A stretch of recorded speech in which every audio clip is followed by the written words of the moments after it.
The night had fallen heavy and suffocating over the hollow river, the usual gentle murmur of water replaced by an unnatural stillness that pressed against the skin like a damp shroud.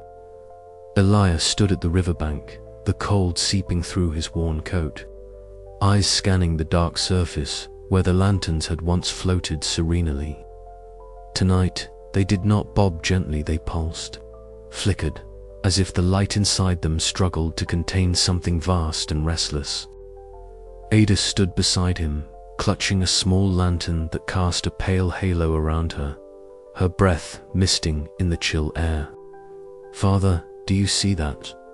she whispered, voice trembling but resolute. The river's surface rippled, a sickly green luminescence breaking through the darkness like veins of ghostly fire. Elias nodded grimly. "They're coming." From the depths, pale shapes began to surface, waterlogged and spectral, their bodies dripping and glistening under the lantern light that seemed to cling to their forms like cursed flames. Their eyes hollow orbs, glowing with an unearthly light, locked onto the living with a hunger that twisted the air. The village lay quiet, the only sound the soft lapping of water and the distant rustle of leaves. But the silence was deceptive. As the drowned rose, so too did the whispers faint at first, then swelling into a chorus of mournful, desperate voices that echoed through the night, clawing at the edges of sanity. Elias tightened his grip on his lantern, feeling the weight of generations bearing down on his shoulders. "We have to protect the lanterns," he said, voice low but fierce. "If they take even one, the curse deepens." Ada's gaze hardened. "Then we fight." Behind them, Mara watched from the window, her frail figure silhouetted against the flickering candlelight. Her eyes, wide with fear and sorrow, followed the rising tide of drowned souls. She whispered prayers into the cold air, hoping against hope that the ancient ritual would hold. But tonight, the river demanded more. The drowned advanced, their movements slow and unnatural, as if dragged by chains hidden beneath the water. Their lanterns cast eerie shadows that danced on the village walls, faces twisted by torment and longing. One reached out, fingers elongated and dripping with water, grasping toward the lanterns the family held. Elias stepped forward, voice ringing out over the river's eerie glow. "Back. You will take nothing tonight." A ripple of resistance passed through the spirits, their glowing eyes flaring in reply.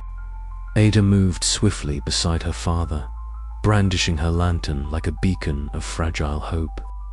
The air thickened, charged with an ancient, terrible power, the boundary between the living and the dead thinning to a fragile membrane.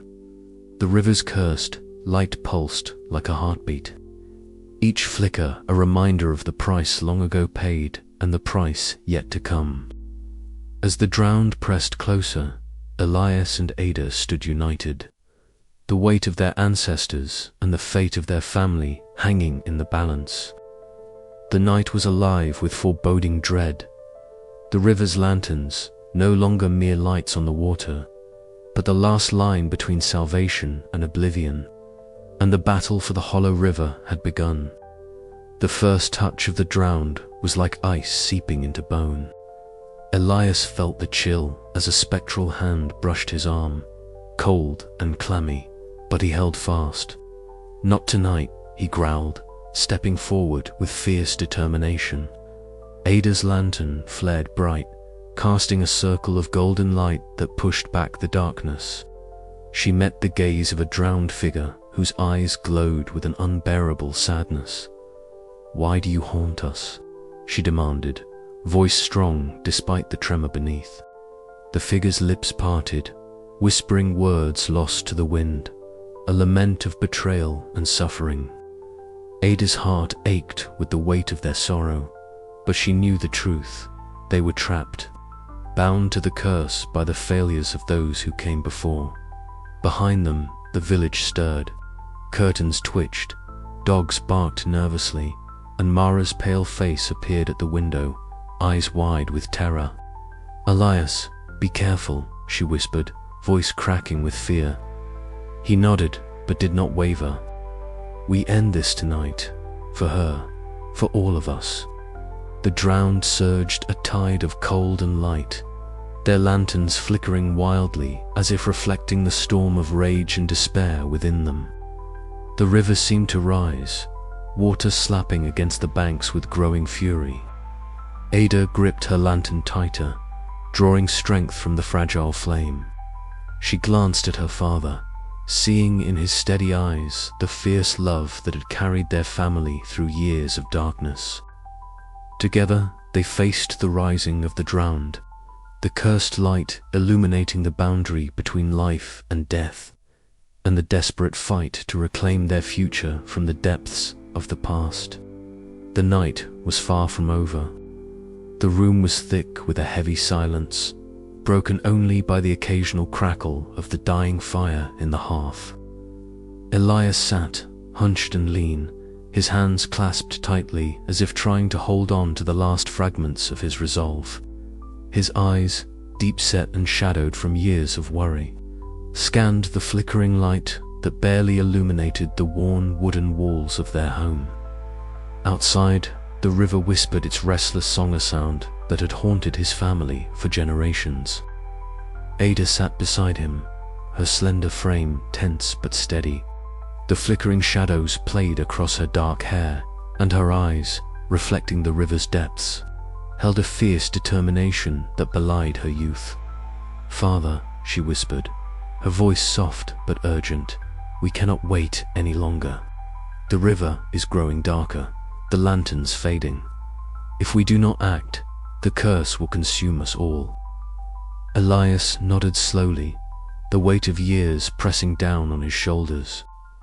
"I know," he said, his voice rough from disuse. "I have tried to keep the rituals, to protect you both, but this is different. The river demands more now." From the next room came the faint sound of a match striking and the soft glow of a candle being lit. Mara's pale face appeared in the doorway, her soft features etched with exhaustion and fear. Her tired eyes met Elias's, a silent plea lingering in their depths.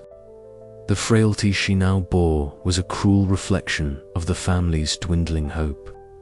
"I will not watch this family be torn apart," Elias declared, rising with a sudden vigor that startled Ada. "Tonight, I will go to the river.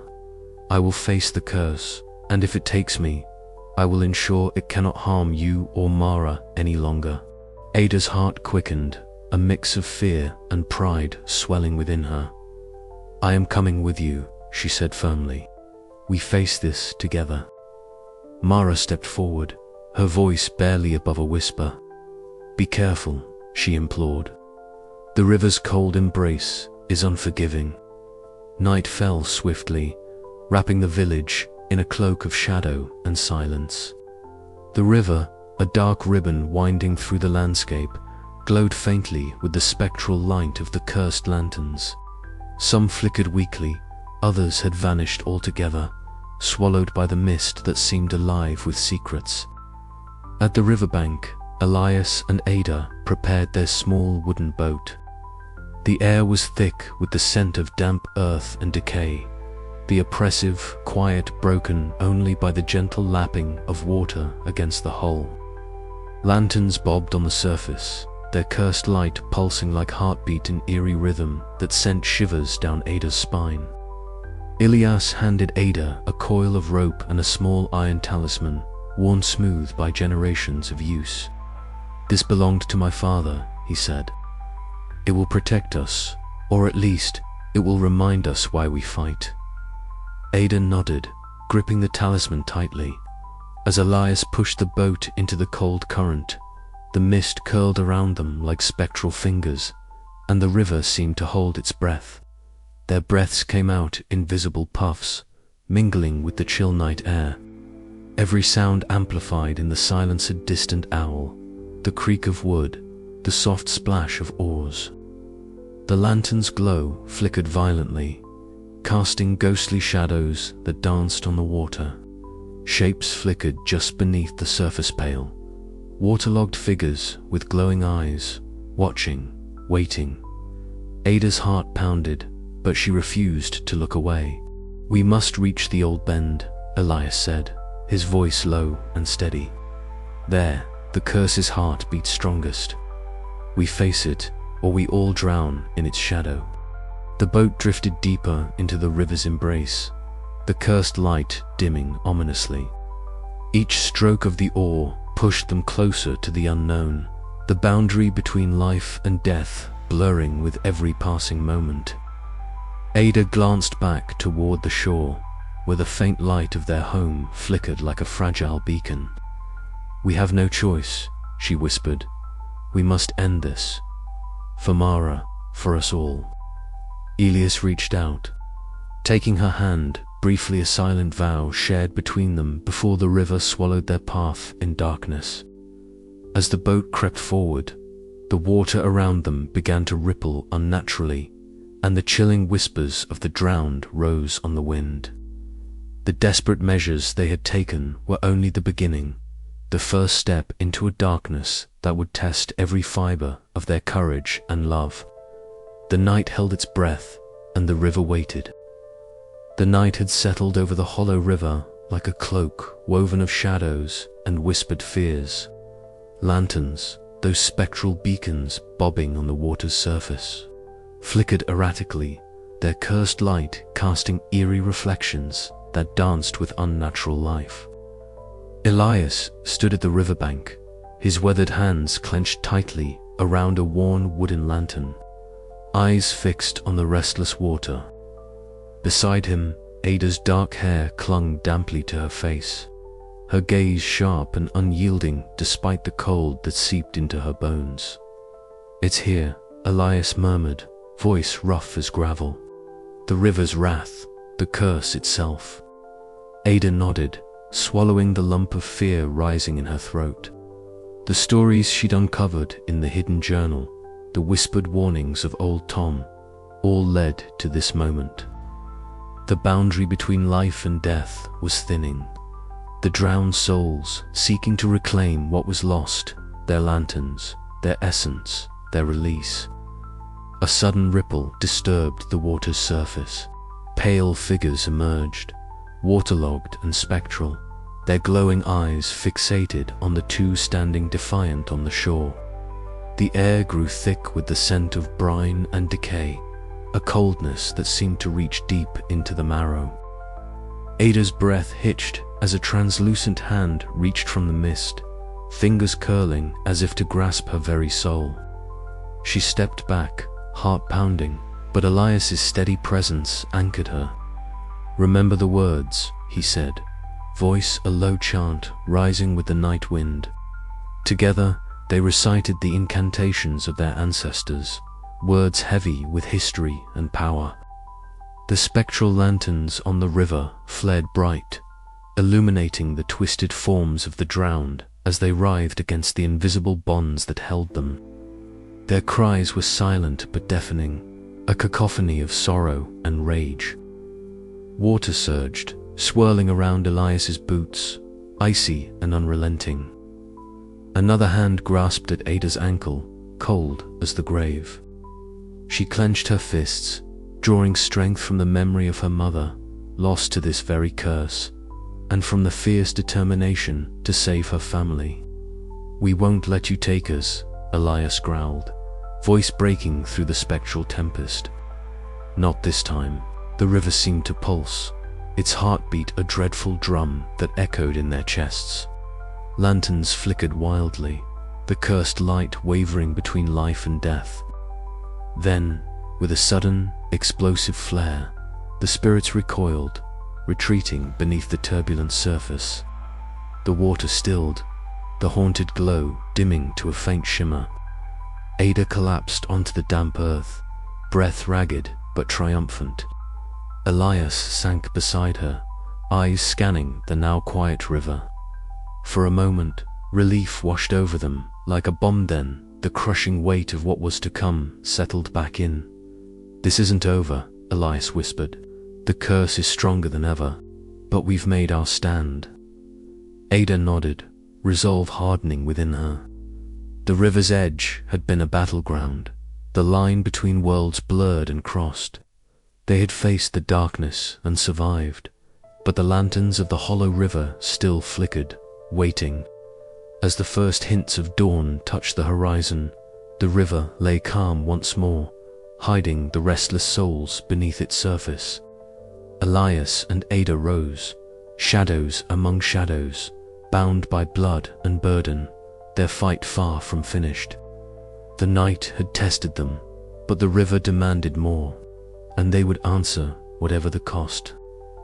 The night had fallen thick and heavy over the hollow river, its waters shimmering faintly with the cursed light that had tormented the family for generations.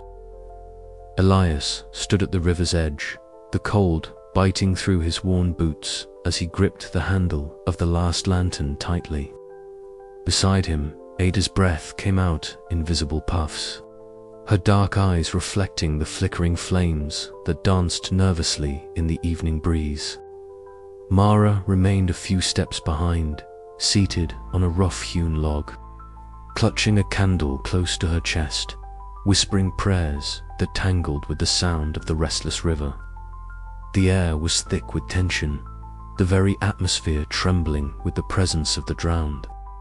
Pale, waterlogged figures emerged like phantoms from the mist, their glowing eyes fixed unblinkingly on the lanterns. Their forms flickered and swayed, neither fully solid nor entirely absent. They whispered in voices that echoed like distant waves breaking on forgotten shores, voices laced with sorrow and fury, demanding what was rightfully theirs. Elias swallowed hard, the weight of the family's burden pressing down on him like a stone. Years of silence, fear, and resigned duty had led to this moment. The ritual was simple in its design, but wrought with pain. Each lantern held the soul of a drowned, a light tethering them to the world.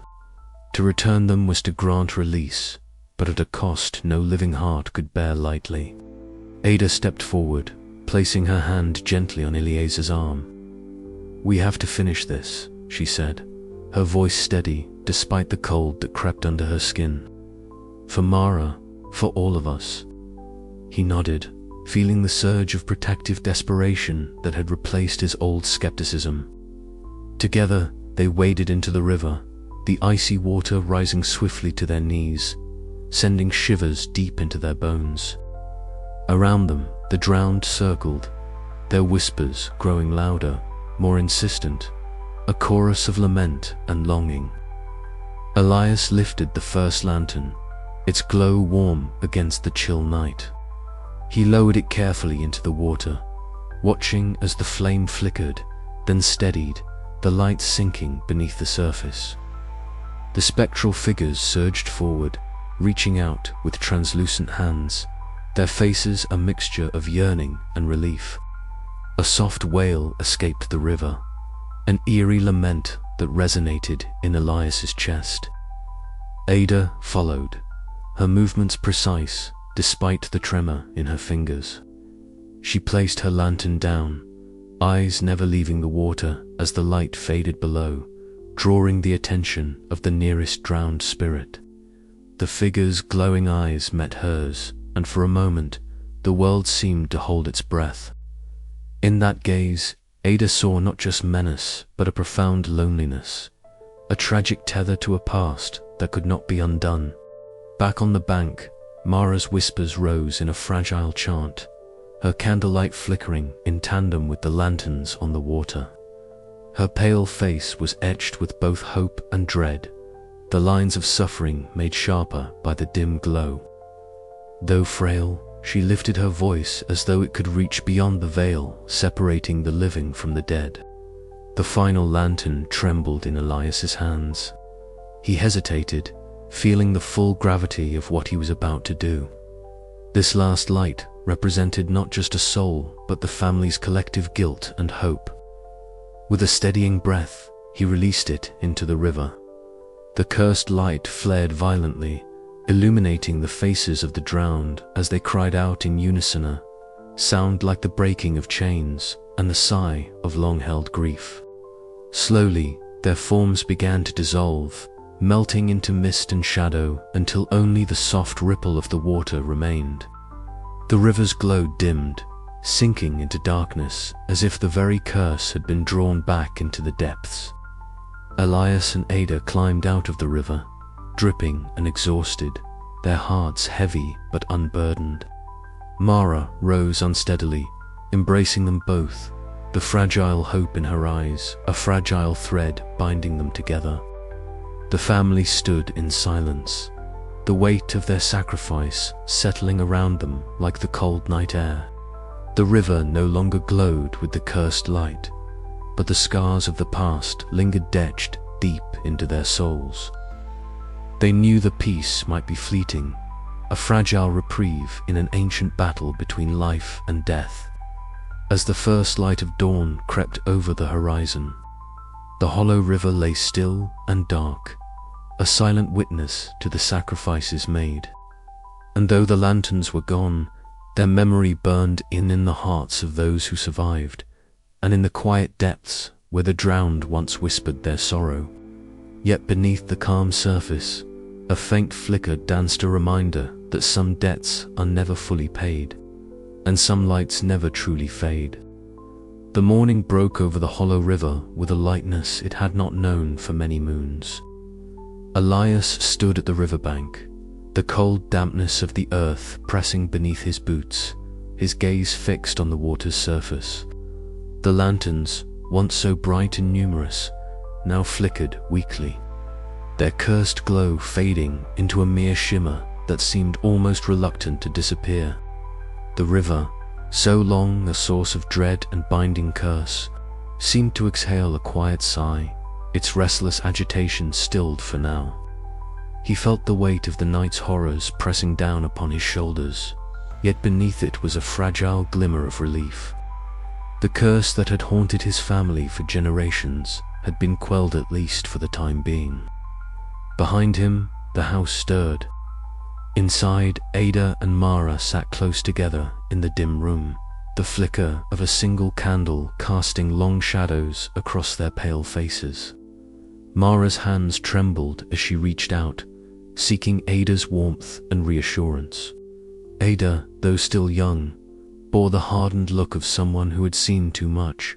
Her dark eyes, reflecting the depths of the river itself, held a mixture of sorrow and determination. They spoke no words at first, their silence a shared language of grief and fragile hope. "It's over," Ada whispered finally, her voice barely carrying beyond the walls. For now, Mara nodded, tears welling but unfallen. "But the river will remember. We will remember." Outside, the soft crunch of footsteps announced Old Tom's arrival. He leaned heavily on his cane as he approached the porch, his weather-beaten face etched with lines that told stories of countless winters and even more warnings. His beard, thick and tangled, seemed almost to blend with the shadows of the early light. "I see the river's calm," Old Tom said quietly, his voice gravelly but steady. "But peace such as this is a fragile thing. It rests on a knife's edge, as always." Elias looked at him, eyes tired yet alert. "Is it truly over?" he asked. Old Tom's eyes narrowed thoughtfully. "Over? No, never over. Not while the river flows and the lanterns glow. But there is silence now. A chance to breathe before the shadows stir again." The family stood together in the morning chill, the weight of their ordeal pressing in yet softened by the dawn's gentle light. The village around them slowly awoke, unaware or unwilling to acknowledge the supernatural storm that had passed through their lives. The river's surface reflected the pastel pinks and blues of the sky, a serene mask over the horrors that had unfolded beneath its depths. Elias felt the ache of loss deep within his chest, the absence of those who had been claimed by the river, the sacrifices made, the fractures in their family that might never fully heal. Yet amidst the sorrow was a seed of something new, hope. A hope born not from ignorance or denial, but from the hard-fought understanding that some battles, though won, leave scars that shape the future. Ada stepped forward, her gaze meeting her father's. "We survived," she said softly, "and that means there's still a tomorrow." "Yes," Elias replied, the faintest of smiles touching his lips. "Tomorrow, and whatever comes with it." As the lantern's last glimmers faded into the river's embrace, the family turned away from the water, stepping back toward their home, a place forever changed, like themselves, but still a refuge. The hollow river was silent now, but its memory lingered, a haunting reminder of the price of survival and the enduring power of ancestral curses. And so they faced the new day, carrying the weight of the past and the fragile promise of the future, their hearts heavy yet unbroken.